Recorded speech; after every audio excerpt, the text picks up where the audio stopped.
चलिए, हमारे रिपोर्टर्स हमारे साथ जुड़ रहे हैं अलग अलग राज्यों से। सबसे पहले उन्हीं का रुख कर लेते हैं। सबसे पहले लखनऊ चलते हैं अवनीश के पास और अवनीश से समझते हैं कि 7 चरणों में उनका अनुभव क्या कहता है। आज 7 चरणों की वोटिंग अब पूरी हो चुकी है, इंतजार 4 जून का है। आपके मुताबिक उत्तर प्रदेश में सबसे बड़ा मुद्दा क्या रहा, लखनऊ में सबसे बड़ा मुद्दा क्या रहा, कौन से नेता ने सबसे ज्यादा प्रभावित किया और कौन से वो मुद्दे थे जिसके आधार पर हुई है वोटिंग? अवनीश।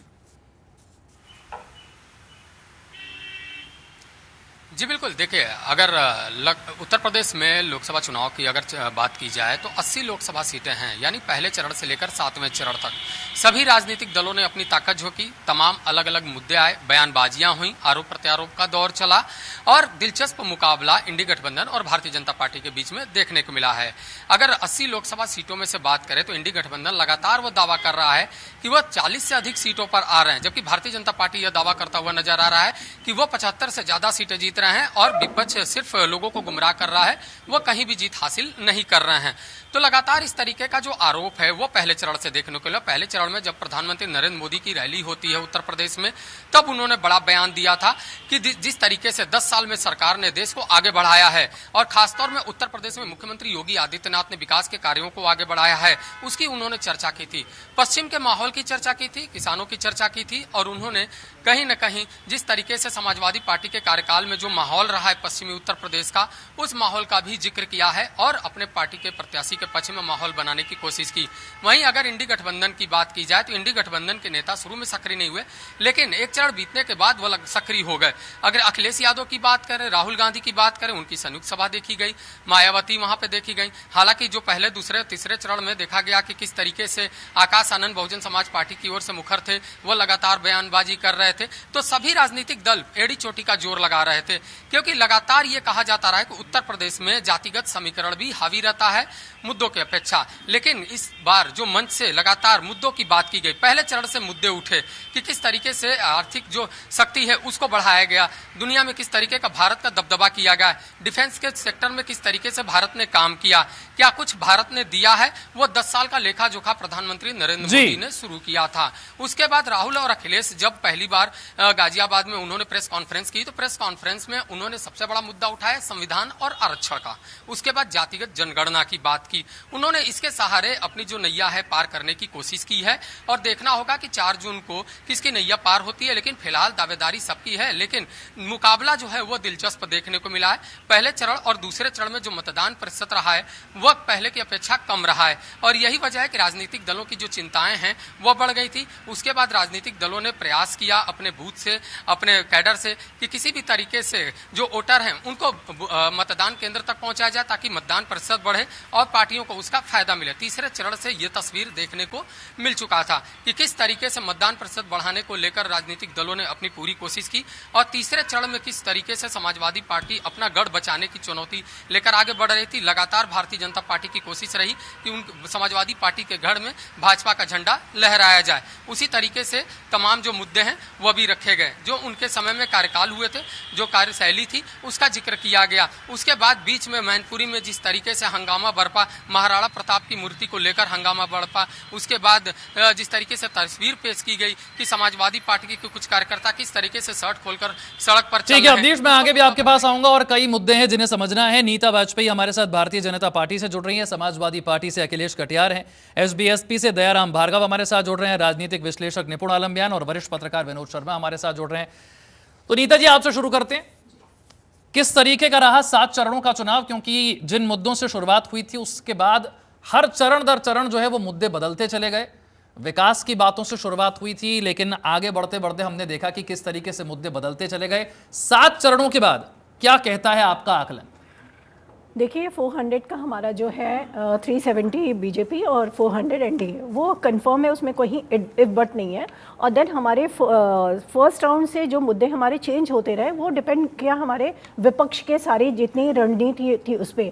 चाहे वो ओबीसी का मुद्दा है, कर्नाटका को ले लें, चाहे हम संदेश खाली ले लें, चाहे खुद के अपने जस्ट अभी दिल्ली में आपने देखा होगा उनके अपने चीफ मिनिस्टर हाउस में जो कांड हुआ उस मुद्दे को ले ले। ये सारे मुद्दे ऐसे हैं जो ओबीसी का सारा हक छीन के एक स्पेशल वर्ग को दिया जा रहा है। ये सारे मुद्दे हमारे लिए मुद्दे हैं। और दूसरी चीज़ सबसे बड़ी ये चीज़ कि गुमराह किया जा रहा है कि अभी जैसे हिमाचल में इन्होंने 1500 महिलाओं के लिए बोला था कि हम 1500 देंगे, दिया नहीं। और जब हमारी बातचीत हुई कांग्रेस के प्रवक्ता से, उन्होंने बोला कि नहीं वो तो हमारे केंद्र ने हमें सपोर्ट नहीं किया इसलिए नहीं दे पाए। आप जनता से जो वादे करते हो उसके लिए भी केंद्र का सपोर्ट चाहिए। ये आपका पर्सनल मुद्दा था, तब भी आज की डेट तक 1500 आपने हिमाचल में महिलाओं को डिलीवर नहीं किया। ये बहुत ही गलत है और ये सारे संदेश जनता तक जा रहे हैं। जब जनता तक जा रहे हैं तो जनता उसके अगेंस्ट उसके विरुद्ध वोट कर रही है और करेगी, जिसके बल पे हम, क्योंकि जनता के हम 1 to 1 होते हैं जनता से, हम ऊपर बातें नहीं करते। एक एक कार्यकर्ता हमारे जनता से मिलता है, जनता का फीडबैक लेता है, जनता को समझता है, तब जाके हम कहीं ये बात समझते हैं कि ठीक है। आपका आंकड़ा वही है 370 और 400। अखिलेश कटियार, कौन से वो मुद्दे थे जिसके आधार पर समाजवादी पार्टी ने वोट मांगा है? आपको लगता है कि उन मुद्दों पर सच में वोटिंग हुई? नहीं, हाँ, मुद्दों पे वोटिंग हुई इस बार। और 10 साल के शासन करने के बाद भारतीय जनता पार्टी किन मुद्दों पे चुनाव लड़ी है वो आपने सुन लिया। बताने के लिए कुछ था नहीं 10 साल के बाद। रोजगार पे आपके पास बोलने के लिए कुछ नहीं था, महंगाई पे आपके पास बोलने के लिए कुछ नहीं था, किसानी पे आपके लिए बोलने के लिए कुछ नहीं था, नौकरियां आप दे नहीं पाए। और इस चुनाव में जो चाहे अरुण गोविल साहब हों, चाहे लल्लू सिंह जी हों, चाहे कर्नाटका के अनंत हेगड़े साहब हों, और भारतीय जनता पार्टी के कई नेताओं ने जो एक बयान दिया था कि मुझे 400 पार चाहिए क्योंकि मुझे संविधान बदलना है, ये बात आम आदमी तक इस कदर गई कि वैसे के.आर. नारायणन साहब ने एक बात कही थी जब संविधान पे चर्चा हुई थी। उन्होंने कहा था कि संविधान को मत कोसिए, संविधान को जमीन पर उतारने वाले लोगों की नीयत पे बात करिए। तो संविधान तो अभी लागू ही नहीं किया गया और आप उसे बदलने की बात कर रहे हो, तो ये मुद्दा बड़े पैमाने पे गया। रिजर्वेशन आपने खत्म कर दिया, दलित पिछड़ों के हक और हकूक आपने मार लिए। तो ये जो मुद्दे थे इस देश में किसानों के, अच्छा, जब इन मुद्दों पे बात करते हैं तो फिर पिछड़े दलित इनको सनातनी नहीं लगते, फिर दलित पिछड़े इन्हें हिंदू नहीं लगते, ठेकेदारी सब इन्हीं ने ले रखी है, पूरी एजेंसी इनके नाम पे है, सबको सर्टिफिकेट यही बांटेंगे राष्ट्रभक्ति का। ये बात भी जनता को चढ़ाया है आपने। जनता को लगा है कि इतनी एरोगेंसी ठीक नहीं है, आम आदमी के प्रति ये रवैया ठीक नहीं है, तो इसका परिणाम जनता ने दे दिया है इस बार। ठीक है, दयाराम भार्गव जी, किन मुद्दों पर हुई वोटिंग आपके मुताबिक? देखिए, सुहेलदेव भारतीय समाज पार्टी एनडीए गठबंधन भारतीय जनता पार्टी के साथ में घोषित 70 से डॉक्टर अरविंद राज चुनाव लड़ रहे हैं और हमारे जो मुद्दे वही जनहित के हमेशा रहे हैं। गांव, गरीब, किसान, मजदूर, नौजवानों की बात करते हैं, हम विकास की बात करते हैं, हम राजनीति में उस व्यक्ति के अंतिम पायदान की हमारे नेता बात करते हैं जिसको राजनीतिक शैक्षणिक भागीदारी ना मिली हो।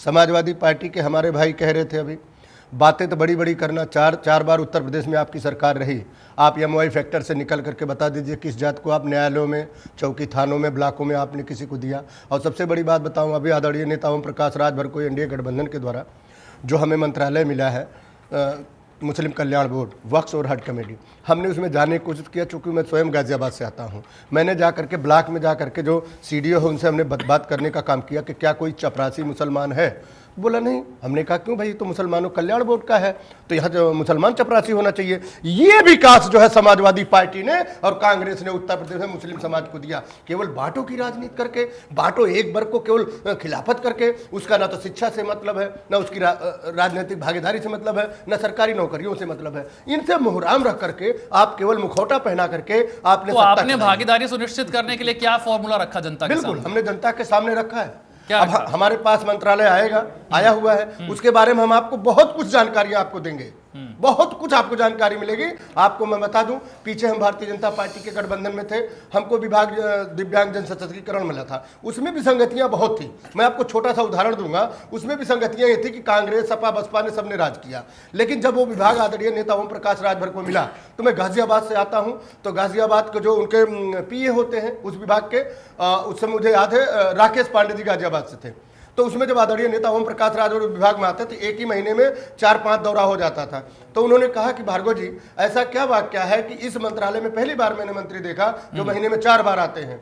हमने पूछा भाई मंत्रालय है, आप लोग अधिकारी हैं, तो बार बार अगर आते तो आप लोगों के भले के लिए आते, जनता के लिए आते। उन्होंने कहा इस विभाग में मैं अपने घर से साइकिल से चल के आता हूं। आदरणीय नेता ओम प्रकाश राजभर ने उसी बात को लेकर जो हमने कहा 75 जिलों में आने जाने के लिए जो पीसीएस है, आने जाने को उनको साधन मुहैया कराया। मैं इस बात की चर्चा करता हूं, समाजवादी पार्टी 4 बार सरकार बनाई, इस पे ध्यान क्यों नहीं दिया? ये हिस्सेदारी है कि नहीं है लोगों की? ठीक है निपुण जी, हम तो पूरे चुनाव में चर्चा करते रहे और देखते रहे कि कैसे पहले चरण के बाद से विकास के मुद्दे गायब हो गए और अलग अलग मुद्दों पर अलग अलग तरह के बयानों पर वोटिंग हुई। 7 चरणों के बाद आपका आकलन क्या कहता है, किन मुद्दों पर असल में वोट पड़ा है?